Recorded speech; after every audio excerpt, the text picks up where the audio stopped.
Pour ce premier jeudi de l'année 2026, retour sur l'actualité de la semaine entre Coupe d'Afrique des Nations, rumeurs hivernales pour le Mercato, mais également la suspension de Kofi Kouao. Le FC Metz est engagé en 16e de finale de la Coupe de France et recevra Montpellier ce dimanche avec, en ligne de mire, une qualification pour les 8e de finale avant match. Bonjour à toutes et à tous, bienvenue dans votre nouveau Graoli Max. Ça y est, le rendez-vous du jeudi reprend ses droits pour l'année 2026 et bon, on n'a pas tout changé, non évidemment, on a déjà fait pas mal de changements cet été. On change ni le décor ni les gens qui sont avec nous, c'est des têtes que vous avez déjà vues et revues, que vous allez encore voir, surtout là pour la prochaine heure. Petit tour de canapé en règle avec d'abord Angelo Salemi qui est avec nous. Meilleurs vœux, Angelo. Meilleurs vœux, la santé surtout, c'est important. Ce qui va être important, c'est de ne pas me louper quand vous allez revenir, savoir à qui je l'ai déjà dit, à qui je ne l'ai pas encore dit. La difficulté du mois de janvier, ça. C'est ça, mais je sais qu'à Franck Signorino, je ne lui ai pas encore dit à l'antenne.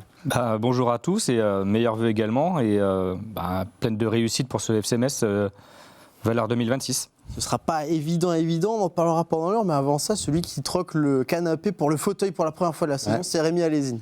Salut à tous, meilleurs vœux, on ne s'est pas encore vu. C'est vrai qu'on ne s'est pas encore vu et là on va passer la Coupe d'Europe pour 2020. La prochaine heure ensemble, mais on a une petite nouveauté quand même cette saison. Vous êtes 3 sur le canapé, mais j'ai le droit à un 4e chroniqueur un petit peu mystère. Ce sera la voix off de cette émission. S'il faut vous donner des actualités, des statistiques ou encore vous dire d'arrêter de taper sur votre micro, c'est notre agent Nathan qui sera avec nous sur le long de toutes ces prochaines émissions. Bonjour Aymeric, bonjour tout le monde. Incroyable, j'adore. On va passer plein de bons moments tous ensemble. On va commencer tout de suite avec ce qu'il ne fallait pas rater cette semaine, c'est l'heure de l'actu.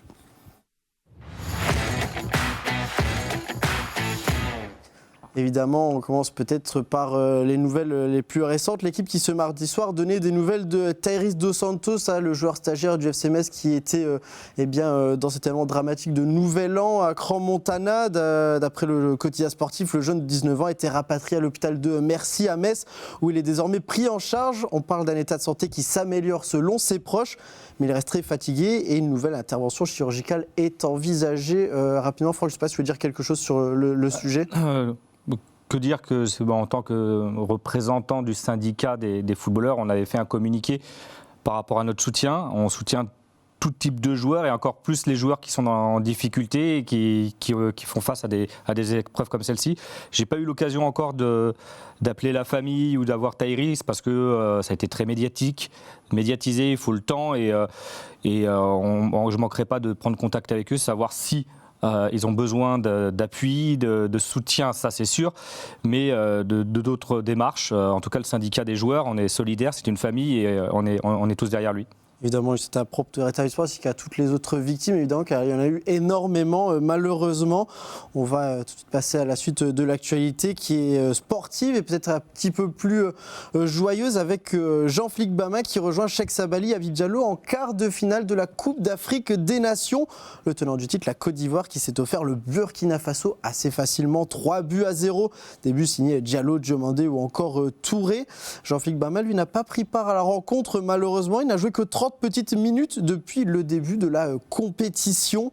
Angelo, je ne sais pas si tu as suivi un petit peu cette Coupe d'Afrique des Nations. C'est vrai qu'on a toujours ce petit sentiment de frustration, on en avait déjà parlé lundi, mais de savoir que ton joueur un peu cadre ne joue pas forcément, même si ça reste l'événement de l'année, c'est toujours une petite part de frustration, quoi.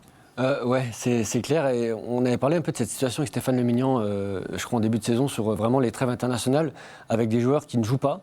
Ça veut dire qu'ils vont rentrer à Metz, d'une part fatigués avec les voyages, mais également sous-entraînés.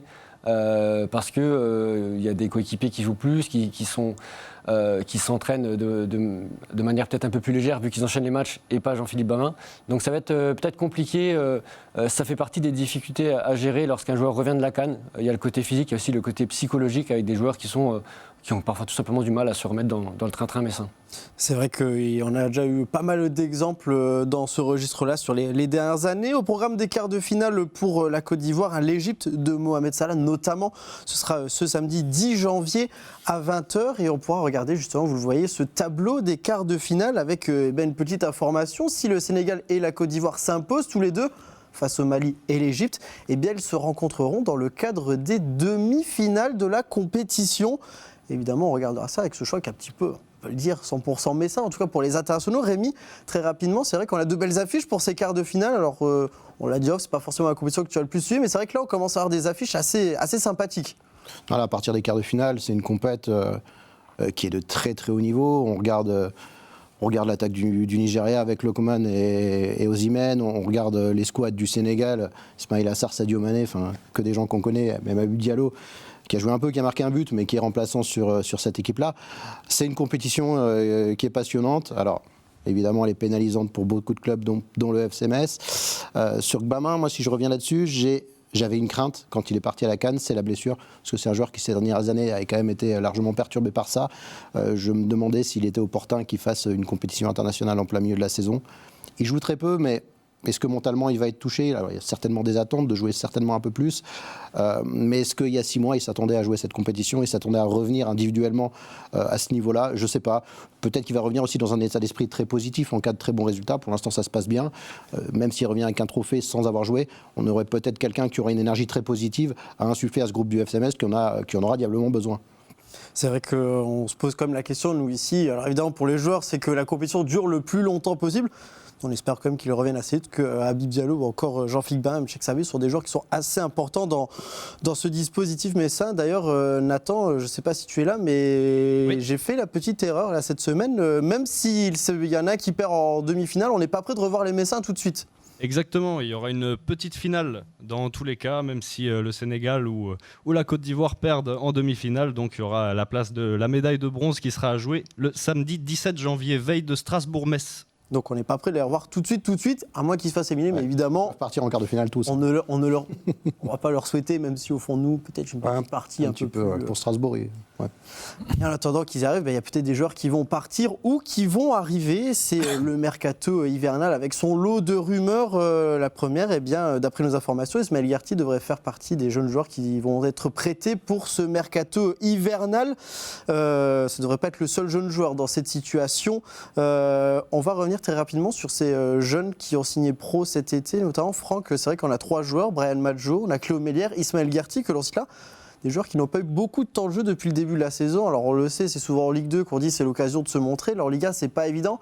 Mais c'est vrai que là, la première partie de saison est quand même assez compliquée pour se montrer en tout cas.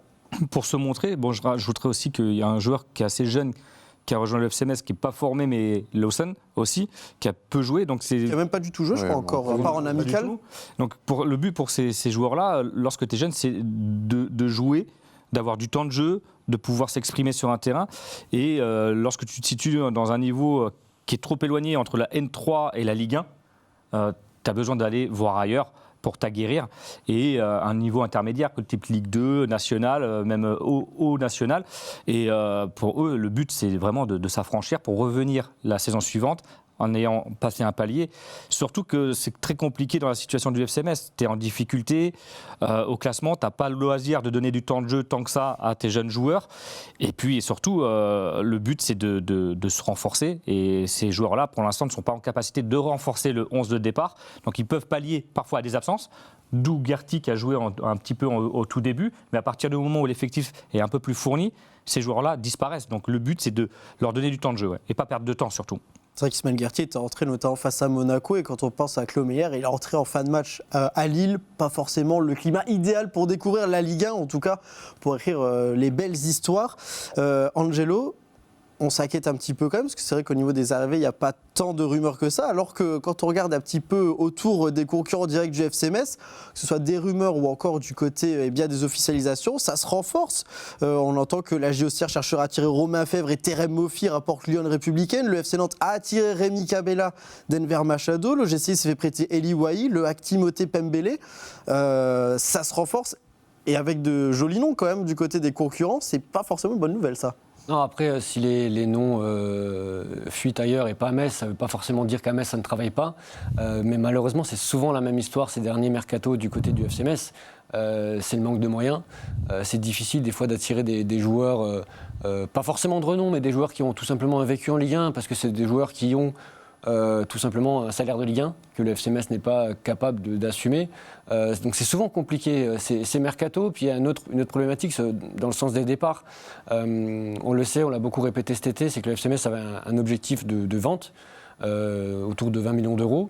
Il ne l'a pas tout à fait atteint cet été. Ça veut dire qu'il va devoir y avoir des départs cet hiver. Et on sait que si cet effectif est encore affaibli cet hiver, ça risque d'être encore plus compliqué pour obtenir le maintien. Alors évidemment, ça donne lieu à pas mal de spéculations, peut-être de prise de tête pour savoir qui va partir, qui va rester, qui pourrait combler ce trou.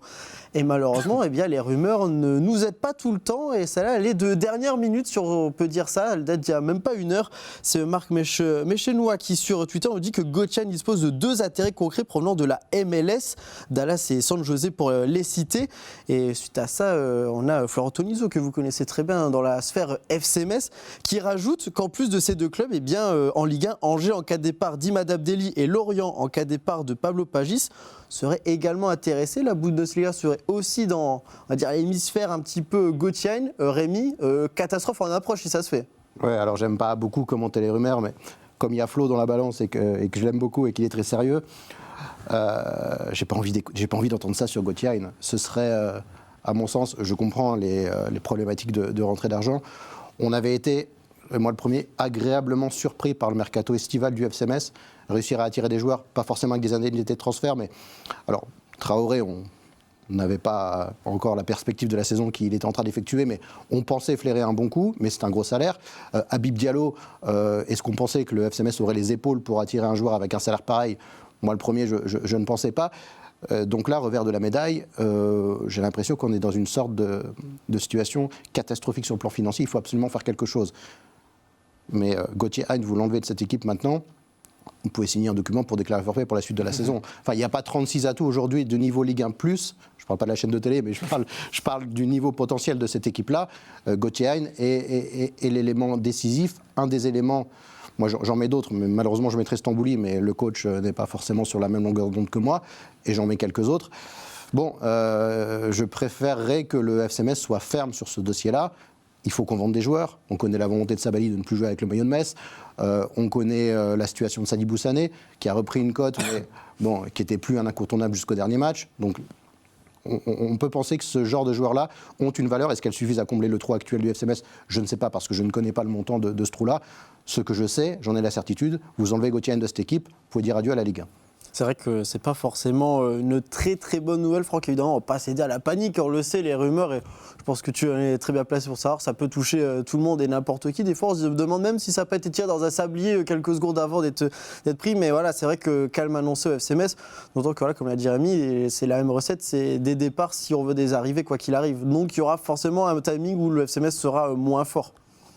Oui et non, parce que si tu te passes d'un Sadibou Sané qui est la plus grosse manne financière auquel tu peux t'attendre et qui n'a pas été de grand secours ou qui n'a pas été vraiment impactant d'un point de vue positif sur le rendement de l'équipe, je dirais que ça peut être la solution qui impacte le moins le déroulement de l'équipe, parce que derrière, tu as quand même des joueurs comme Bamin qui vont revenir, une défense centrale qui tient la route.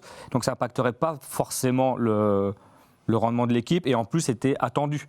Parce que si tu avais pu le faire cet été, peut-être que le FC Metz l'aurait fait. Donc finalement, c'est déjà acté, et ça te permettrait à ce moment-là de te renforcer, peut-être pas un, mais voire peut-être 2 joueurs avec des idées. Ça ne t'interdit pas d'en avoir. Hein. Je pense que tu peux avoir recours à des prêts, avec option d'achat et des prises en charge de salaire. Le mercato d'hiver, c'est souvent autour de ça que ça tourne. Donc, après, c'est sûr que si tu te délestes de Götze, qui est ton lien entre milieu défense, ton milieu attaque, qui est celui souvent dont l'éclaircie arrive en plein milieu du match parce qu'il te trouve la passe clé, ça va être très compliqué. Maintenant, je pense qu'entre Sabaly, Sadibou Sané, tu peux en tirer un petit bénéfice d'un point de vue pécunier sans impacter au niveau du sportif. C'est vrai que Götze, on l'avait dit, lundi, à ses 5 buts, 4 passes décisives, c'est déjà presque appliqué sur 10 buts au FC Metz. Ça reste un petit peu dans ses standards. En général, c'est 10 buts, 10 passes D en fin de saison. Pour moi, il est dedans, malgré le début de saison un peu compliqué. On le rappelle, du FC Metz, 3 victoires seulement en Ligue 1. Il faudra composer donc pour Stéphane Le Million entre les absents à la CAN, peut-être le mercato et aussi les suspensions. Et oui, c'est notre dernière info du jour. Kofi Koho suspendu face au Racing Club de Strasbourg. Ça fait évidemment partie des mauvaises nouvelles. Averti face à Lorient, eh bien, il a récolté son 5e carton jaune consécutif de la saison. C'est la nouvelle règle qui est entrée en vigueur, et c'est donc, Nathan, le premier Messin, peut-être, on ne l'espère pas, mais d'une longue liste. Ouais, c'est ça exactement. C'est le premier Messin suspendu par cette règle, et on aura une petite pensée pour Jesse Deminguet qui a 4 cartons jaunes. Donc, Au prochain, c'est suspension. exactement. Bon, déjà qu'il se remette de son entorse. Évidemment, c'est vrai qu'il aura ça aussi. On en pense quoi de cette règle, Angelo? C'est vrai qu'elle a changé. Avant, c'était 3 cartons jaunes tous les 10 matchs. Maintenant, c'est sur toute la saison. Donc ça permet peut-être d'espacer un petit peu. Mais en même temps, tu te dis que là, plus la saison va avancer, je crois qu'après, c'est par exemple Sadi Boussané qui a 2 cartons. Donc tu dis ça va surtout être en fin de saison que ça va se jouer.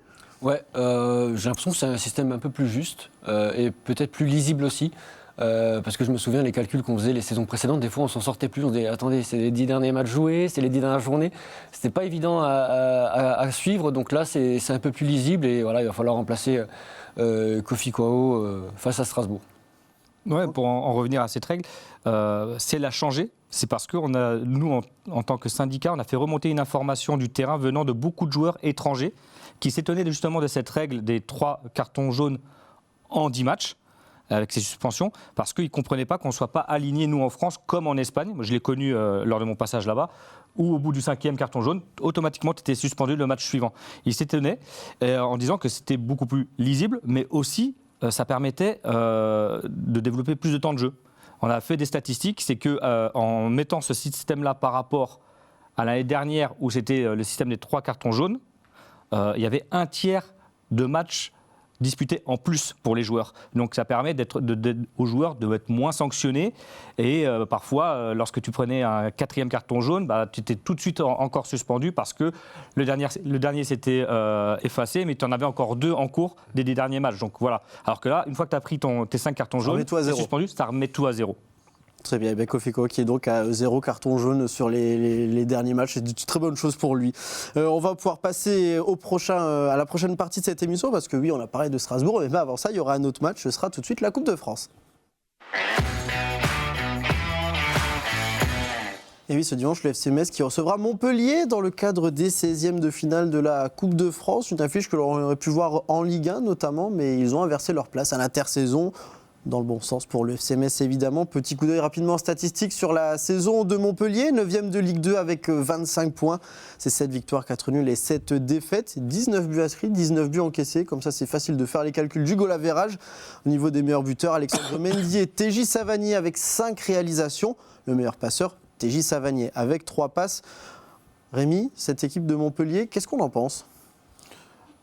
Il est déjà curieux de la voir comme une équipe de Ligue 2. Ouais, il faut l'accepter, elle est 9e, hein. Elle n'est pas première ou deuxième, donc ce n'est pas une anomalie de l'avoir en Ligue 2 aujourd'hui. On a l'impression qu'elle n'a pas vieilli parce que le meilleur, ça reste TJ Savanier, un joueur qu'on connaît depuis très longtemps. Donc, qu'est-ce qu'on en pense ? On en pense qu'aujourd'hui, le FC Metz doit s'imposer face à cette équipe-là. On est face à une vraie équipe de Ligue 2 qui aujourd'hui doit s'en remettre à un joueur qui est... Je ne veux pas être, j'allais dire une ancienne gloire, c'est très péjoratif pour un joueur que j'ai beaucoup admiré et que je trouve qu'il était un joueur assez délicieux quand il était à son prime. Mais s'agit de... Tu l'aurais dit dans ta lettre, hein. Ouais, c'était une ancienne gloire. Hein. Je l'avais dit de Franck. C'est pour ça. Quand il avait le maillot de Tchad à l'époque. Mais non, moi, j'ai pas envie de voir aujourd'hui Montpellier comme un grand danger pour le FC Metz.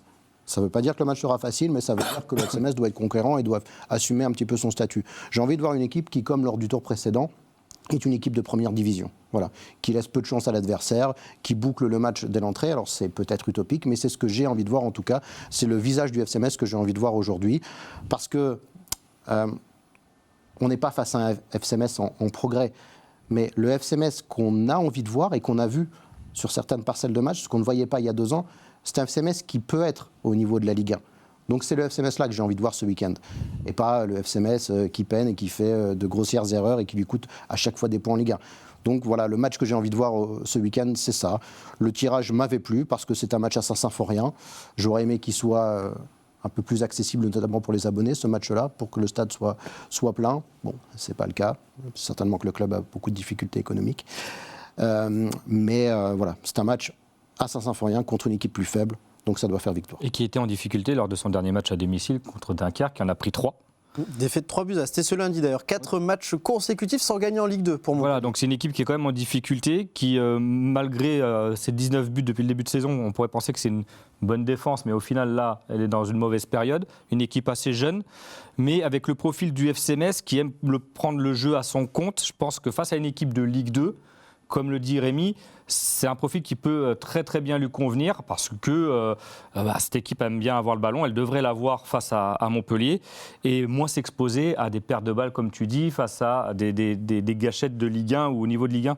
Donc pour moi, ils doivent se servir de ce match-là pour continuer sur cette lancée, pas de prendre des points, mais d'une qualification, de prendre de la confiance avant d'aborder les échéances à venir. La dynamique est ultra importante, parce qu'une défaite face à Montpellier, ça ferait tâche, et ça replongerait, j'ai envie de dire replonger, alors qu'elle n'est pas vraiment sortie, mais ça replongerait l'équipe dans le doute. On sait à quel point c'est difficile de sortir d'une spirale négative. Là, il y a eu un match nul face à Lorient. C'est un résultat frustrant, mais quand même positif, on s'en sort récupérer un point à l'extérieur. Voilà, donc il faut gagner ce match pour s'amener en confiance et entrer dans une bonne spirale. C'est vrai qu'on parle d'une passe peut-être de 3 matchs consécutifs sans défaite. Alors là, on ne parle pas que en Liga, évidemment, il y a ce match de Coupe de France aussi avec Bischheim, mais ça arrivé qu'une seule fois cette saison, on l'a dit, avec ces 3 victoires consécutives. Évidemment, Rémi, qu'on ne peut pas enlever ça de l'équation parce qu'on l'a dit, la confiance, ça permet de réaliser pas mal de choses, notamment en Liga avec un calendrier Strasbourg qui arrive et Lyon notamment. Puis on a quand même l'impression que ce FC Metz, alors il y a bien sûr plein d'autres facteurs qui rentrent en jeu, est une équipe qui marche énormément à la confiance. Qu'elle soit négative, et on se souvient de la série abominable, on a eu Toulouse, on a eu Lille, on a eu l'OM, qui avait commencé après le résultat négatif contre Angers. On pensait la victoire jouée, égalisation d'Angers avec ce pénalty raté d'Habib Diallo, et derrière une spirale négative et une équipe qui ne fonctionnait plus. Et à l'inverse, une série de 3 victoires consécutives du FC Metz après une victoire contre Lens que personne n'attendait. Et on avait l'impression que cette équipe-là était devenue quasiment imbattable. Et le match symbole, c'était le match contre Nice où tu es mené contre une équipe qui était techniquement supérieure. Alors on a vu que l'OGC Nice était clairement une équipe malade, mais peu importe. Donc ce FC Metz-là a cette espèce, alors je ne vais pas dire si c'est une qualité ou un défaut, mais on a l'impression que 2-3 résultats positifs et cette équipe peut être largement au niveau dont on attend qu'elle soit, c'est-à-dire 14-15e de Ligue 1, et tranquille pour le maintien. Et à l'inverse, on a vu qu'une spirale négative pour ce FC Metz-là, c'est pour ça qu'elle est clairement illisible, cette équipe du FC Metz, et qu'une victoire en Coupe de France, après la première victoire en Coupe de France, après le match nul à Lorient, qui est certes frustrant, mais comptablement, c'est plutôt positif parce que ça reste un match nul décroché à l'extérieur. Il faut la prendre cette victoire. Surtout qu'il faudra, avant ça, peut-être arrêter de faire des cadeaux. Angelo, ça a été un peu le thème de ton papier de ce mercredi matin. Je me permets de le mettre en avant, parce que c'est vrai que quand on regarde et quand on compte un petit peu, c'est des points qui comptent aujourd'hui. C'est des points qui comptent. Il y a eu beaucoup. Alors, je me suis concentré sur les erreurs individuelles. Je ne parle pas notamment par exemple, du but contre le PSG où toute l'équipe laisse partir Désiré Doué. Je me suis vraiment concentré sur en les applaudissant. erreurs. Il y avait une haie d'honneur comme à la fin des matchs de Coupe de France. En plus, c'est beau. Incompréhensible. Mais les erreurs individuelles, il y en a qui coûtent rien, entre guillemets. Je pense notamment au but contre Sankan concédé par Kofi Kouaou à Monaco. Il y avait déjà 3-2. Alors, ok, ça plie le match, mais comptablement, ça coûte rien. Mais il y en a qui coûtent très cher. Celle de Boubacar Traoré, elle coûte très cher. La main de Sadibou Sané à Auxerre, elle coûte très cher parce que le FC Metz était bien dans le match à ce moment-là et après il a très mal tourné. Tu parlais de cette équipe qui mise sur la confiance. Ça se voit même au sein d'un même match. C'est-à-dire que contre Auxerre, Metz était bien dans le match, puis il y a ce fait de jeu, cette main, et puis l'équipe part en déliquescence totale. Il y a le match aussi avec les 2 pénaltys concédés. Bêtement, quoi. Le ballon gardé trop longtemps et derrière tu t'en prends un autre. C'est quand même, ça traduit quand même une certaine fragilité mentale, ce genre d'événement. Voilà, c'est les erreurs là. Tu parlais, c'est celle d'Alpha Touré, la poussette dans le dos alors que Metz avait un point dans la besace. Voilà, il y a beaucoup d'erreurs. Après, moi là où j'aimerais revenir, on en parlait en off, il y a la faute individuelle de Sadibou Sané ou de Alpha Touré et celle de Traoré là qu'on a fustigé. Alors oui, il y a une perte de balle, mais ils sont 7 derrière, 6 contre 2.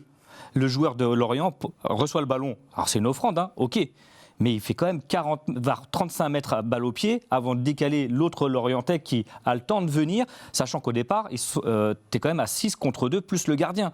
Donc au bout d'un moment, si on ne peut pas perdre de ballon, alors c'est une perte bête, sans pression, une balle donnée en arrière, il n'y a rien à dire, c'est une erreur.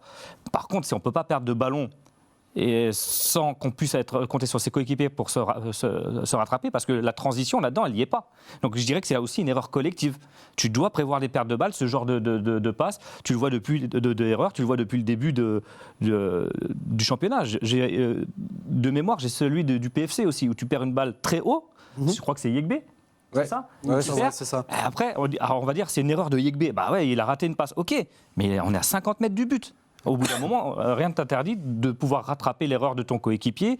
C'est justement ça, une équipe. Donc moi, c'est ça qui me dérange, c'est qu'on n'anticipe pas, on n'arrive pas à mettre des garde-fous, et à chaque fois, c'est le même genre de but, effectivement, hormis les fautes individuelles que tu as citées avec Alpha. Des pénaltys, et qui provoquent des pénaltys, et c'est ça. Tu dois être dans l'attente de la faute de ton propre joueur pour pouvoir anticiper les choses. Mais comment tu l'expliques ça? Moi, je crois qu'il y a alors j'excuse pas parce que ce que tu dis, tu as raison, il y a une sorte d'effet de sidération et tu as un demi-temps de retard et ce qui aboutit au but. C'est ce qui se passe contre l'Orient, c'est qu'il y a une sidération de voir que ton coéquipier perd le ballon et tu ne te remobilises pas super vite parce que c'est un quart de seconde et le décalage il est fait et le but il est fait pour l'Orient. Mais je pense que Boubacar Traoré il prend beaucoup sur cette erreur parce que sa saison n'est pas convaincante. Oui.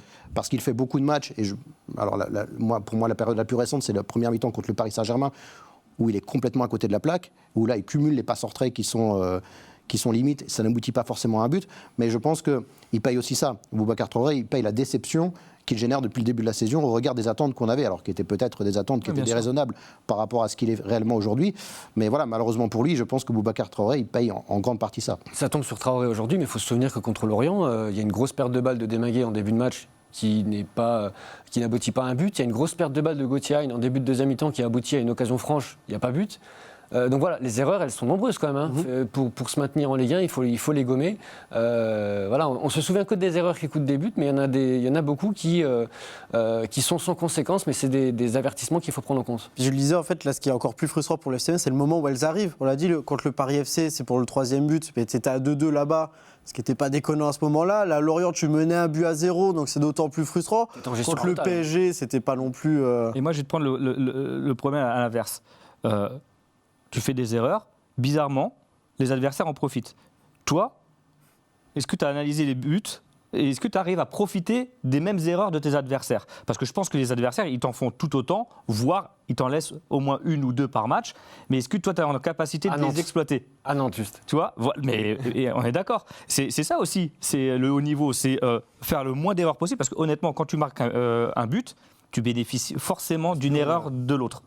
Un marquage, une fausse passe, un mauvais placement, etc. Après, il y en a des plus grossières que d'autres. Mais est-ce que toi aussi, tu es capable d'exploiter les erreurs de tes adversaires, pardon? En fait, c'est ça le football de haut niveau. C'est la régularité et c'est lui qui fait le moins d'erreurs. Est-ce que tu es capable de les pousser aussi à la faute, justement? Tout à fait. Comme tu disais, c'est une autre donnée. Mais on en parle toi, comment tu l'expliques justement le fait que cette équipe a peut-être du mal à réagir? Ce que disait Rémi avec ce petit temps de réaction de retard, peut-être la sidération. Comment on règle ça? C'est un état d'esprit. J'ai envie de te dire que tu dois travailler à l'entraînement. C'est-à-dire que quand tu as le ballon, cette équipe, elle s'ouvre. Parce que c'est la volonté de l'entraîneur de conserver le ballon, de pouvoir donner des solutions aux porteurs de balles, de pouvoir aérer. Et du coup, quand tu es dans une période où tu sens que tu vas avoir le jeu à ton compte, ce qui était le cas depuis l'année dernière, de la philosophie de l'entraîneur, des fois, tu en oublies le principal, c'est-à-dire ne pas prendre forcément de but. Pour moi, il l'avait dit dans une interview, c'est une philosophie après. Moi, je suis numéro 10, je prône le jeu, je préfère ce système-là. Et c'est tout à son honneur, ça régale le spectacle, ça régale le public, ça régale aussi les journalistes. Mais à un moment donné, tu dois faire preuve d'efficacité. Et c'est ça cet équilibre à avoir. C'est-à-dire que, ok, je m'ouvre, mais attention, c'est des réflexes à avoir. La transition, c'est un réflexe. Le FC Barcelone, eux, à la perte de balle, le PSG de Luis Enrique, à la perte de balle, il y a une réaction directe. Celui qui perd le ballon, boum, il retombe sur le joueur. Et c'est ça qu'il faut intégrer. C'est le plus dur. Alors ça demande de l'effort physique, mais surtout de la concentration et une intelligence de jeu que tu dois travailler au quotidien. C'est le reproche que je fais à cette équipe. Alors l'équipe n'a pas le talent du FC Barcelone ou du PSG. Non, mais il y a une intensité que je ne retrouve pas beaucoup dans cette équipe. L'intensité avec le ballon et l'intensité à la perte de balle. Et cette intensité, elle aurait pu permettre effectivement d'empêcher le but de l'Orienté dimanche. Rémi, il est vrai qu'on se pose la question de la composition du FC Metz. Alors, au dernier match, Stéphane Lemien a dit « Je ne ferai pas toi, je mettrai les meilleurs ». En même temps, il n'avait pas trop le choix, il y avait 10 absents. C'est un peu compliqué de faire tourner quand on a 10 qui manquent déjà. Mais là, en voyant cette compo, on voit avec notamment Ousmane Ba ou encore Jessie Demagui qui était latéral gauche, ou encore la titularisation de Stambouli. Il est vrai qu'il y a des joueurs que l'on a envie de voir, que l'on attend au tournant, peut-être d'autres choses pas à essayer, mais dire qu'il y a des noms qu'on attend de voir aussi. Thierry Yegbe, qu'on ne voit plus, par exemple. On change, on garde les mêmes. Le principe de continuité, parce que ça fait 2 matchs où ça ne perd pas.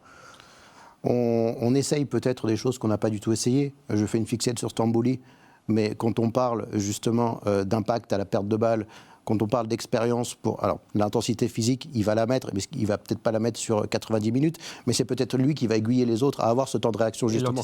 Parce que le joueur clé de cette équipe, pour moi, l'année dernière, c'était lui.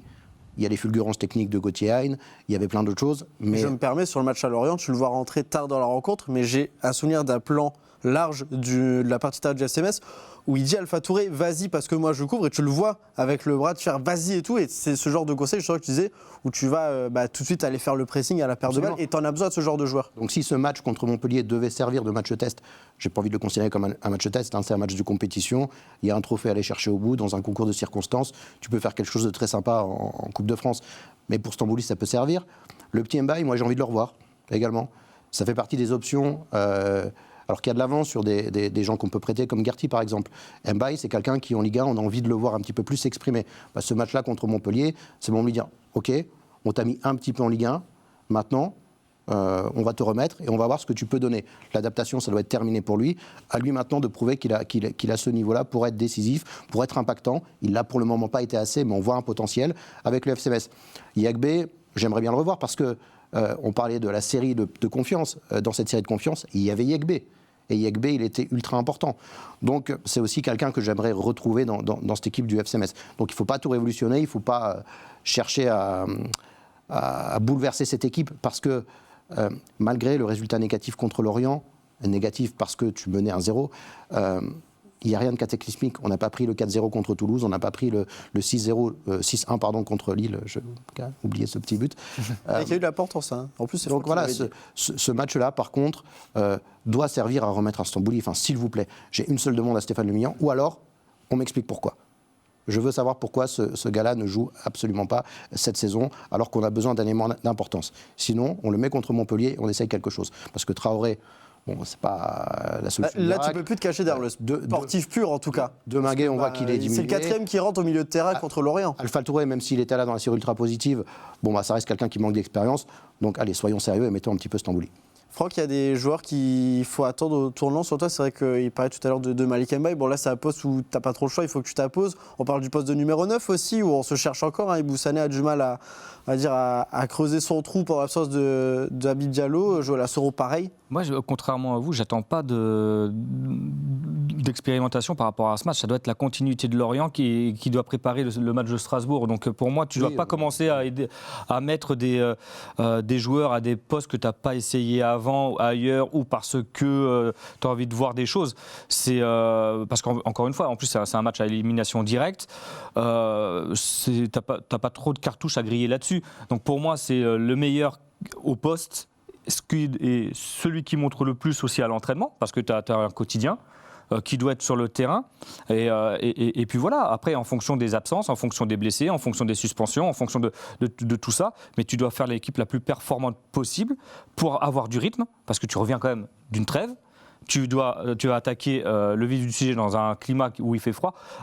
Tu dois avoir du rythme, tu dois avoir du temps de jeu et compter sur les joueurs qui vont te sortir le maintien à la fin de saison. Donc pour moi, tu dois pas. En plus, tu n'es pas à l'extérieur à une équipe champêtre R2 où tu ne pourras pas te cacher derrière la pelouse. Hein. Voilà, donc non, pour moi, tu dois mettre la meilleure équipe possible avec les joueurs sur lesquels tu comptes. Je suis d'accord avec Franck. Je pense que déjà, c'est pas Bissheim en face, c'est Montpellier.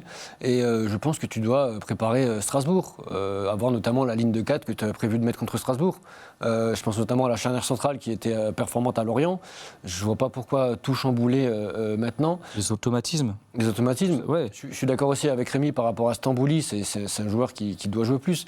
Je pense que la raison, c'est peut-être une question de profil. C'est plus le joueur qui a l'explosivité que demande Stéphane Stéphane Le Mignon. Mais si on résume, Angelo, il est d'accord avec Franck, il ne faut rien changer, mais d'accord avec Rémi, il faut mettre des joueurs qu'on a Sur pas. ce plan-là. Sur ce plan-là. Non, je suis pas sur ce plan-là, mais on est d'accord, je suis d'accord également avec Franck, il faut Par pas contre, changer. Faut alors pas- à la limite, si je veux voir une expérimentation, ce serait en pointe, où en l'absence de Diallo, personne ne Voilà. sort du lot. Il n'y a que des expérimentations. Pour moi. Un Madjo qui a complètement disparu de la circulation, si tu le fais pas jouer là, tu le feras jamais jouer. Abouachvili peut-être aussi. Abouachvili aussi, ce malheureux garçon qui a complètement disparu de la circulation après son Depuis but qu'il a marqué marqué, contre Nantes, à croire que c'était interdit de marquer. Mais à la limite, si je veux voir une expérimentation, c'est sur les postes offensifs, mais derrière, il faut garder une ossature, une confiance en prévision des matchs suivants. C'est vrai que je vous entends beaucoup parler de la préparation du match face à Strasbourg, mais c'est vrai qu'on parle quand même d'un match de Coupe de France et je pense que dans le fond, tout le monde a quand même envie d'une petite épopée pour le FC Metz, même si là, on n'en est encore qu'au début. Est-ce qu'une élimination contre Montpellier passerait mal ? Clairement. Avec tout ce qu'on a pu dire, que ce soit Non, mais- le statut de Montpellier aujourd'hui, des absences. Le problème, c'est que elle passerait mal dans l'instant, mais on l'aura vite oubliée. Par contre, ce qu'il ne faut jamais oublier, et moi j'en parle tout le temps quand je parle du Coupe de France, je ne suis pas là pour faire de la comptabilité et pour dire, pour dire que les organismes vont être fatigués. On va prendre l'exemple de Reims qui devait jouer le PSG quand il devait jouer le match de barrage contre Metz, ce qui a certainement pas favorisé leur préparation. Peu importe. Moi j'ai envie de parler de foot. Quels sont les souvenirs qu'on garde aujourd'hui en tant que supporter du FC Metz? Le dernier trophée, il y a peut-être la moitié des gens qui sont en tribune qui ne l'ont jamais vu. C'est 96, c'est une Coupe de la Ligue. Quels sont les matchs dont on se souvient? Moi, je me souviens bêtement de la... D'ailleurs, Franck, tu jouais, c'était la Coupe de la Ligue 2002-2003, où le FC Metz fait une demi-finale. Carton rouge à Desbailleurs. Ouais, et cette épopée-là, on s'en souvient beaucoup plus qu'un maintien confortable, même avec Antonetti, dans le stade vide pendant le confinement. Donc le foot, il ne faut pas oublier que c'est ça. C'est du kiff, c'est des souvenirs. Après, et la Coupe de France, pour toi, oui. ça peut t'en offrir très rapidement. Après, pour toi, oui. Mais je veux dire, après, t'es dans une situation où tu ne peux pas galvauder ce match de Coupe de France dans la situation du FC Metz. Tu n'es pas une équipe qui joue tous les 3 jours, qui a la Coupe d'Europe. Tu n'es pas une équipe où maintenant tu as une ribambelle d'internationaux. De toute façon, ils ne sont pas là, ils sont là à la CAN. Tu n'as qu'une seule Coupe Tu nationale. n'as qu'une seule Coupe nationale, tu n'as pas 50 000 matchs. Au bout d'un moment. Parce que si tu n'étais pas qualifié, tu n'avais pas de match. Par contre, quoi. tu Ou un match l'incorpores. amical, Par contre, tu dois te l'incorporer dans un projet global. Tu me dis l'importance de Strasbourg, si ça avait été Lorient, si ça avait été...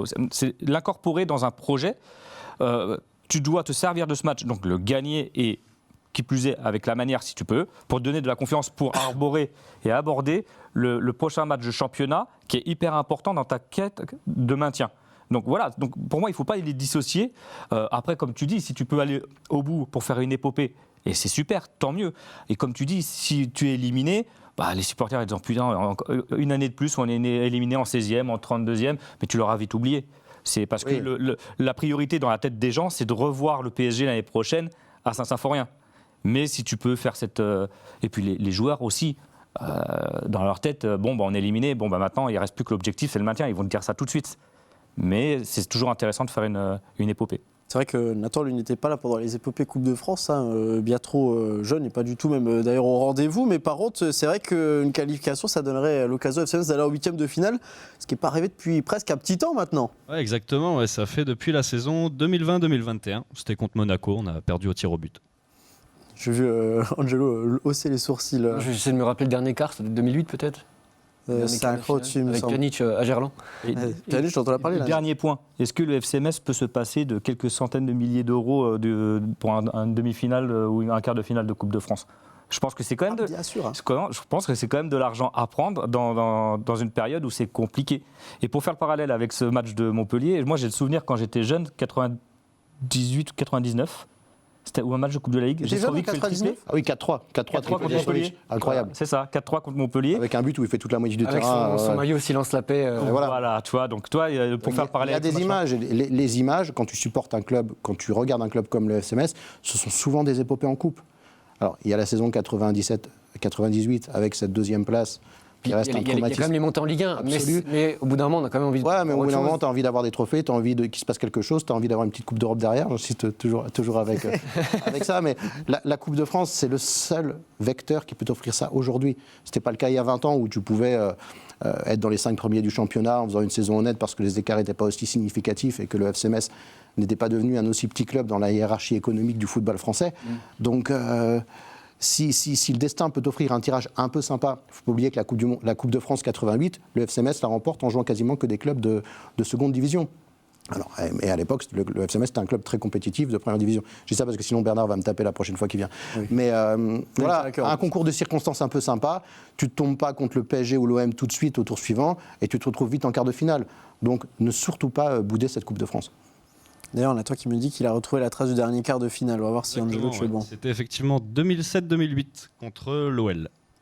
On fera un jeu télévisé à la fin de la saison pour Angelo, juste pour voir jusqu'où il peut aller. C'est vrai qu'on parle d'épopée en Coupe de France, mais ce ne sera pas forcément évident. Si je vous dis ça, c'est parce que quand on regarde le récapitulatif de cette Coupe de France, ou en tout cas de ces 16e de finale, il y a quand même encore pas mal de clubs du haut de tableau. On voit 15 clubs de Ligue 1, 8 de Ligue 2.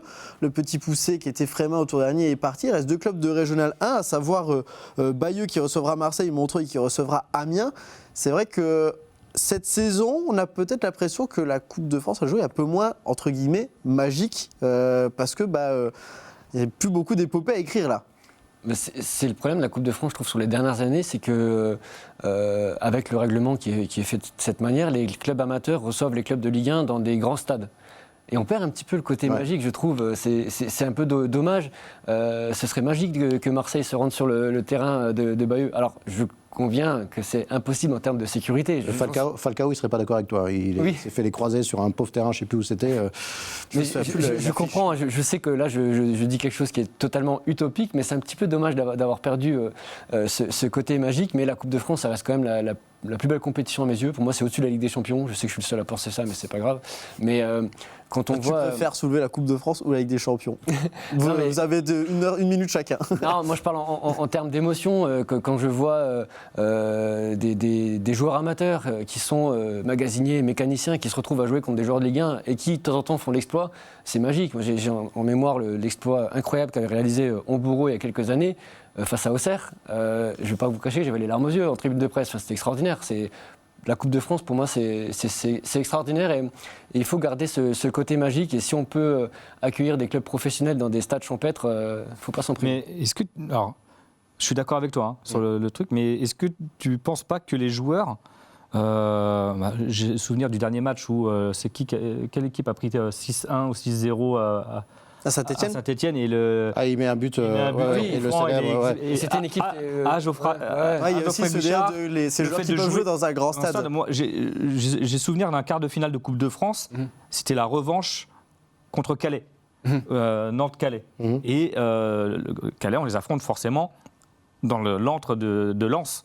Et tu voyais ces joueurs-là, avec tout le stade derrière, tu avais 40 000, 45 000 Lensois qui étaient acquis à leur cause. Donc pour eux aussi, c'est une magie.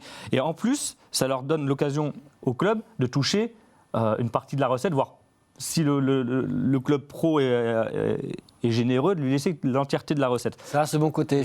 C'est ça aussi, toi. Donc je pense que pour les joueurs, d'aller jouer dans un stade comme Saint-Symphorien, Racing Club de Lens, Geoffroy Guichard, c'est exceptionnel aussi, toi. On se souvient aussi, Par contre, ça minimise. C'est vrai que j'ai pas peur, mais Thionville-Marseille. Ouais, et la plupart des joueurs de Thionville aussi. Les joueurs de Thionville étaient plutôt contents d'aller à Saint-Symphorien.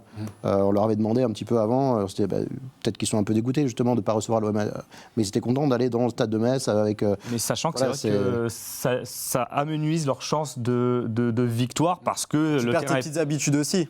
Je vous avoue que moi j'aimais bien le côté champêtre où tu reçois sur un terrain dégueulasse avec la buvette dans le coin, la neige. En Angleterre. Je me demandais quand est-ce que tu allais placer le mot buvette dans cette phrase. Non, mais ça donnait une identité en fait. Tu voyais juste une photo du match, tu dis ça c'est la Coupe de France. Ouais. Voilà. Et ça c'était une identité, un petit ADN. Tu sentais même l'odeur quand tu regardais la télé en fait.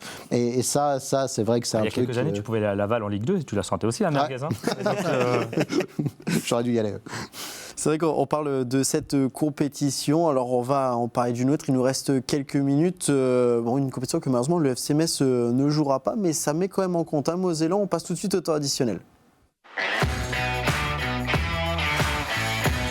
Et oui, c'est vrai que ce soir, il y a un match de Trophée des Champions entre le Paris Saint-Germain et l'Olympique de Marseille.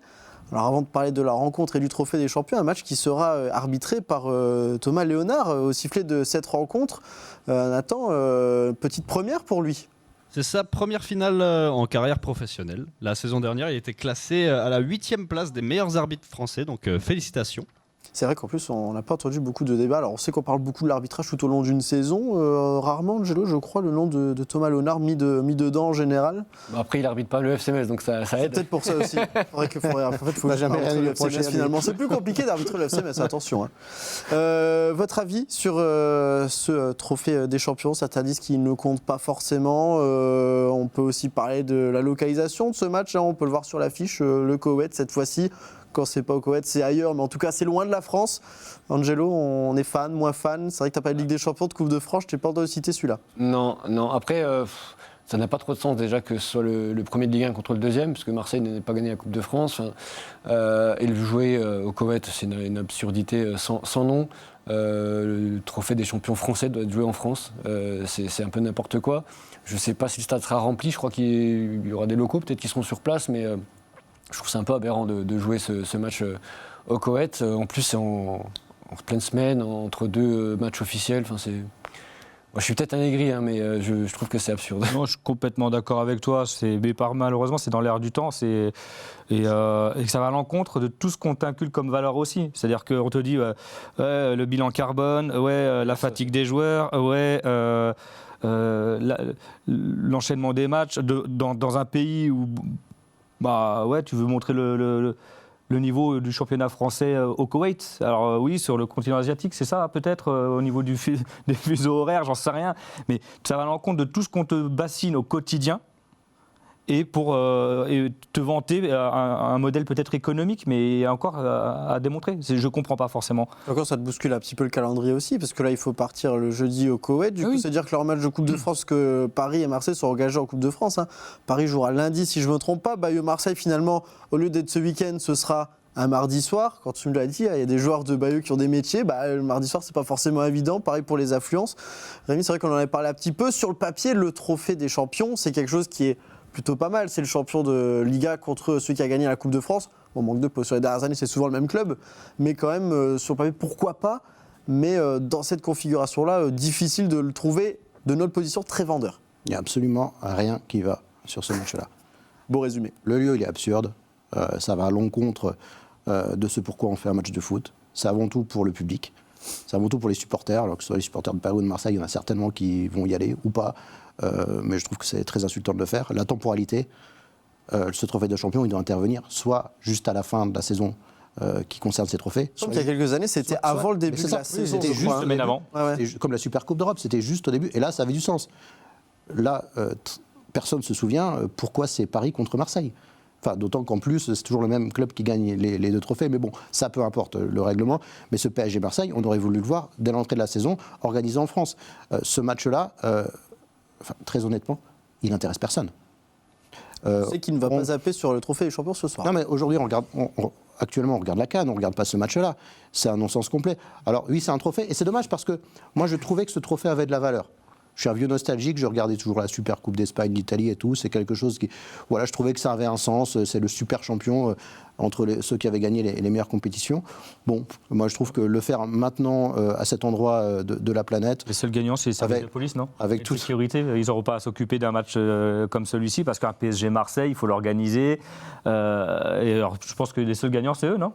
Non, mais par contre, au Koweït, on va dire. Sinon, tu faisais une interdiction à la préfecture. On parlait mais alors, c'est pas du tout l'état d'esprit des instants du foot, mais on parlait de stade champêtre, sans le faire dans un stade champêtre, mais le faire peut-être ni à Paris, ni à Marseille, mais quelque part en France, où ils n'ont pas l'habitude de voir du football de très haut niveau. Voilà, chercher un stade Puis quand tu as certains stades qui ont été mis à l'abandon, dont on ne parle plus aujourd'hui. Qui répond aux normes du très haut niveau, mais dont le bassin de population n'a pas forcément l'habitude de voir des matchs de Ligue 1 ou de Ligue 2, parce qu'ils n'ont pas d'équipe qui performe en ce moment. Pour moi, ça aurait un sens de proposer au public français le match entre les deux équipes, les deux meilleures équipes de la saison précédente. Mais bon, c'est pas du tout l'état d'esprit de ceux qui pensent à programmer ce match là-bas, malheureusement. Mais en tout cas, si vous me demandez ce que je vais faire, je ne vais pas le regarder.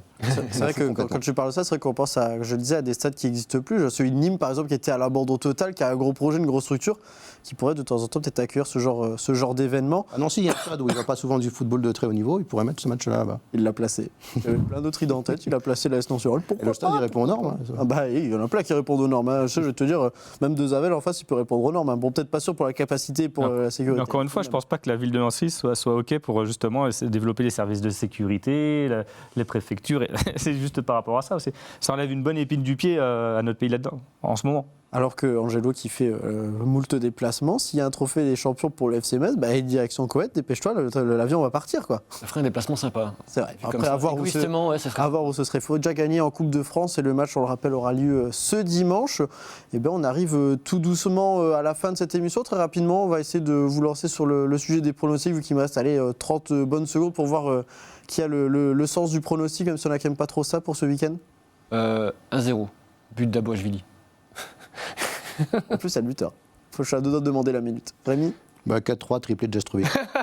Place Montpellier en coupe, voilà. Il n'y a pas d'autre tarif. On fera le résumé de ce match lundi et pas d'un autre. Franck? Ouais, un petit 3-1.